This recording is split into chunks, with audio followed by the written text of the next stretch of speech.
Kristján Gauti en Sandor Matuc sem var vandanavaxinn þarna í markinu. Hér Emil Pálsson með sendingu á Kristján Gauta en skot hans hátt yfir markið.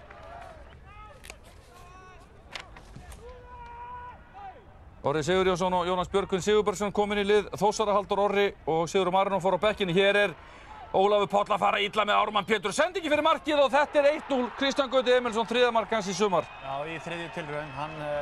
Þetta mjög gott mark hjá honum. Óli Palli gerir þarna vel, en varnarleikur Þórs alveg skelfilegur. Það var Ólafur Páll með aukaspyrnu og þessi smígur rétt fram hjá markinu. Það var Böðvarsson. Og enn það Kristján Gauti en þessi skalli yfir Tjökk var komin á bekkinn hjá Þór. Það var Sam Hjússon með sendingu og Ólaf Pál. Og þetta hörku fyrirgjöf og Kristján Gauti skorar en búið að dæma markið af. Boltinn farið væntanlega út af og inn á aftur. Skoðum þetta betur á eftir.